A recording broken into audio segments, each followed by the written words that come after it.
Yang pertama nih, Tribuners, ini terjadi kelaparan begitu ya, dan warga di Sibolga ini kemudian menjarah gudang Bulog. Jadi Tribuners, penjarahan ini kembali terjadi di kota Sibolga, Tapanuli Tengah atau Tapteng. Setelah 5 hari terisolasi tanpa listrik, Tribuners, tanpa jaringan komunikasi, kemudian juga tanpa aliran logistik, warga yang kelaparan ini kemudian menyerbu gudang Bulog Sarudik Sibolga pada hari Sabtu kemarin 29 November 2025. Aksi ini merupakan rangkaian dari penjarahan di berbagai retail modern Tribuners di Sibolga dan juga di Tapteng. Kota yang luluh lantak diterjang banjir bandang dan juga longsor sejak 24 hingga 25 November ini menyebabkan ribuan warga ini kehilangan rumah Tribuners. Akses jalan juga terputus dan pasokan pangan ini juga tidak dapat masuk selama berhari-hari.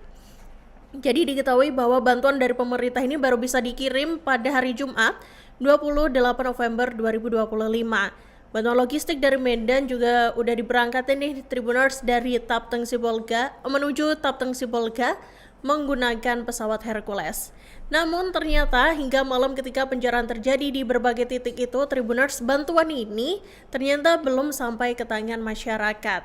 Dan keterlambatan ini memperburuk kondisi warga yang sudah 5 hari bertahan tanpa suplai pangan.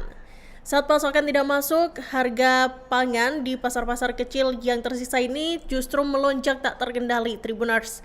Jadi laporan warga ini menyebutkan harga cabai bisa tembus Rp300.000 per kilogram, jauh di atas harga normal, dan bahan pangan lain juga sulit ditemukan di kondisi saat ini. Dan kondisi ini Tribuners memicu gelombang kepanikan pastinya ya, dan membuat masyarakat ini semakin nekat gitu buat menyerbu gudang, kemudian toko-toko hingga fasilitas penyimpanan logistik. Dalam rilis resminya, Perum Bulog Kanwil Sumatera Utara menyebut bahwa kondisi sosial di Sibolga ini memburuk, Tribuners, setelah infrastruktur vital rusak parah. Jalan-jalan penghubung tertimbun longsor, kemudian jembatan yang putus, serta seluruh wilayah gelap gulita akibat listrik yang padam. Jaringan komunikasi masih mati total, Tribuners, membuat warga ini juga tidak mengetahui nih perkembangan evakuasi ataupun jadwal kedatangan bantuan untuk mereka. Situasi darurat inilah yang kemudian membuat warga ini berbondong-bondong mencari makanan dengan cara apapun gitu ya, Tribuners. Jadi karena keadaan yang terdesak, pasokan pangan atau bahan pangannya sudah mulai menipis, ini akhirnya warga nekat melakukan penjarahan di gudang Bulog. Dan penjarahan ini juga terjadi secara tiba-tiba, Tribuners, yang mana ratusan warga berkumpul di depan kompleks gudang dan mendesak masuk gitu dengan merobohkan pagar gerbang. Gembok gudang ini juga dirusak sebelum akhirnya masa ini mengambil beras dan juga minyak goreng dari dalam gudang tersebut. Aparat Polsek, Koramil, dan juga personel keamanan Bulog ini juga telah berada di lokasi. Namun mereka juga nggak bisa gimana-gimana ya, Tribuners, karena banyaknya massa gitu. Dan mereka ini tidak mampu menahan massa yang mengalami panik dan juga kelaparan ini. Sebagian besar aparat Tribuners sebelumnya juga masih fokus pada evakuasi korban dan penanganan darurat bencana. Pimpinan cabang Bulog Sibolga sebelumnya telah meminta penambahan personel pengamanan kepada Kodim Tapteng dan Polresta Sibolga, serta koordinasi lanjutan juga sudah dilakukan oleh Kanwil Bulog Sumut dengan Kodam IBB dan Polda Sumut. Namun sebelum bantuan personel tiba, penjarahan ini justru sudah terjadi gitu. Dan pemimpin wilayah Bulog Sumut, Tribuners, Budi Cahyanto, mengatakan pihaknya ini memahami ya kondisi psikologis masyarakat yang sudah 5 hari terisolasi tanpa akses pangan.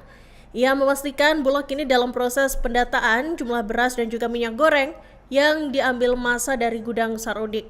Meski pendataan ini terkendala juga ya, Tribuners, karena sulitnya sinyal dan juga akses. Bulog menegaskan, Tribuners, bahwa pemulihan distribusi pangan tetap menjadi prioritas utama nih, sambil terus berkoordinasi dengan pemerintah daerah, kemudian juga TNI Polri dan seluruh pihak terkait agar bantuan ini bisa segera mencapai masyarakat terdampak paling parah. Dan seiring dengan itu, Tribuners, tadi mereka juga sempat menyinggung bahwa harga kebutuhan pokok di sana itu meroket gitu ya. Dan kondisi di Kecamatan Pandan, Tapanuli Tengah mulai nggak kondusif nih, Tribuners. Warga yang kesulitan mencari bahan makanan ini kemudian akhirnya menjarah sejumlah swalayan pada hari Sabtu kemarin. Bahkan nih Tribuners, sebagian warga yang mau membeli bahan sembako ini menyatakan bahwa ternyata harga kebutuhan pokok ini udah kelewat batas Tribuners, yang mana disebutkan bahwa satu butir telur ini dijual seharga Rp5.000. Selain itu juga ada harga cabai yang dijual antara Rp200 hingga Rp300.000 1 kilogramnya. Padahal Gubernur Sumut Bobi Nasution dan Badan Logistik telah tiba di Kecamatan Pandan nih Tribuners sejak Jumat sore, yakni Jumat 28 November 2025. Dan dari video yang diperoleh oleh Tribun Medan, Tribuners ini mendapatkan bahwa warga setempat atau masyarakat ini mulai menjarah bahan pokok seperti beras, kemudian ada minyak, telur, dan lain-lain gitu ya di sejumlah swalayan. Ya tentu saja kondisi ini memang sangat menjadikan warga ini panik, kemudian karena kebutuhan makanan yang mulai menipis, akhirnya mereka melakukan penjarahan. Apalagi juga tadi disebutkan bahwa bantuan ini belum merata, belum didapatkan secara merata oleh warga yang terdampak. Dan misalnya nih Tribuners, di swalayan Aido yang berada di Jalan Lintas Sibolga Tapsel, ini terlihat toko ini warga berlarian mengambil bahan sembako begitu di dalam toko tersebut. Kemudian selain itu barang di swalayan tersebut juga sudah mulai kosong karena diamili oleh warga. Hal serupa juga terjadi di minimarket ya Tribuners yang ada di beberapa kecamatan di Kabupaten Taptang. Kemudian seorang warga Pandan Tribuners yakni Syakila ini juga menyatakan bahwa penjarahan ini baru terjadi pada Sabtu kemarin. Dan hal itu dikarenakan semua bahan sembako di rumah udah mulai habis ataupun menipis. Selain itu, Syakila ini juga mengungkapkan Tribuners bahwa bantuan logistik dari Pemprov Sumut ini belum terbagi secara merata. Apalagi kata Syakila, harga telur, cabai, dan lain-lainnya ini mulai mahal gitu ya, pasca banjir bandang dan longsor di Taptang. Ia menyebut harga sebutir telur ini juga menembus Rp5.000 dan juga cabai yang harganya mulai ratusan ribu rupiah gitu ya, Rp200 sampai Rp300.000 per kilogramnya. Dan selain melakukan penjarahan swalayan nih Tribuners, Syakila ini juga mengabarkan bahwa warga ini juga mengincar sejumlah toko ponsel. Hal itu terjadi tepatnya di wilayah kota Sibolga.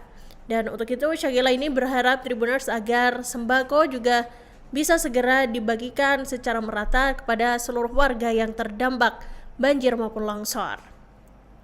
Dan kalau tadi di wilayah Sumatera Utara Tribuners, kita bergeser sedikit ini di wilayah Aceh gitu ya, tepatnya di Kecamatan Merdu, Pidijaya, yang mana ini ada seekor gajah liar Tribuners ini ditemukan mati dalam tumpukan kayu gelondongan gitu ya di bantaran Sungai Krueng Merdu. Ini pada Rabu 26 November 2025. Jadi satwa yang dilindungi itu Tribuners ini mati diduga terseret banjir yang membawa kayu gelondongan saat mencari makanan. Dan lokasi temuan bangkai gajah muda jantan tersebut Tribuners ini ada dekat dengan pemukiman penduduk. Kemudian Kapolres Pidijaya AKBP Ahmad Faisal Pasaribu ini melalui Kasat Reskrim Ibtu Fauzi Atmaja pada Sabtu 29 November 2025 mengatakan bahwa Satuan Reserse Kriminal atau Satreskrim Polres Pidijaya ini melakukan olah tempat kejadian perkara atau TKP gitu ya terhadap penemuan bangkai gajah tersebut. Jadi binatang besar itu diduga mati Tribuners akibat terseret arus banjir yang menerjang Kabupaten Pidijaya pada Rabu 26 November kemarin. Dan untuk olah TKP-nya sendiri Tribuners dilakukan oleh unit Inavis Identifikasi dan unit Tipiter Satreskrim Polres Pidijaya di bantaran Krueng Merdu ya gitu ya, Sabtu 29 November 2025 sekira pukul 9.00 waktu Indonesia Barat. Dan kata Kasat Reskrim Pidijaya Tribuners, bangkai gajah itu ditemukan dekat dengan pemukiman masyarakat, tepatnya di Gampong Munasahlok, Kecamatan Merdu, Kabupaten Pidijaya. Dari hasil pemeriksaan awal nih Tribuners diperkirakan bahwa satwa yang dilindungi itu telah terseret arus banjir pada hari Rabu lalu. Dan dikatakan Satreskrim Polres Pidijaya ini telah melakukan langkah-langkah saat melakukan olah TKP di lokasi ditemukannya bangkai gajah tersebut dengan memasang garis polisi atau polis line. Selain itu, polisi juga melakukan koordinasi Tribuners dengan BKSDA Provinsi Aceh, melalui Kepala BKSDA Ujang dan tim konservasi yang dipimpin oleh Fikar. Tim telah turun langsung ke lokasi ini juga guna melakukan pemeriksaan lanjutan terhadap bangkai gajah tersebut. Jadi sekarang kita berharap ya Tribuners agar ini banjirnya juga segera surut, kemudian warga yang terdampak juga segera mendapatkan bantuan dari pemerintah. Terima kasih rekan-rekan media. Kami dari pihak Kepolisian Daerah Sumatera Utara menyikapi untuk video penjarahan yang terjadi di Tapanuli Tengah. Jadi kasus tersebut sudah ditangani oleh Polres Tapanuli Tengah. Dan kami mengharapkan untuk masyarakat dalam kondisi seperti saat ini harap bersabar, karena dari pihak BNPB maupun dari pihak Kepolisian Daerah Sumatera Utara, TNI maupun instansi-instansi yang terkait sedang mengirim bantuan ke daerah Anda, daerah Tapanuli Tengah maupun Sibolga. Tapi memang saat ini terkendala oleh bencana tanah longsor yang berada di daerah Tapanuli Utara ke Tapanuli Tengah. Jadi kami mengharapkan masyarakat agar bersabar, dan kasus tersebut saat ini sedang ditangani oleh Polres Tapanuli Tengah. Demikian, terima kasih. Download Tribun X sekarang, menghadirkan lokal menjadi Indonesia.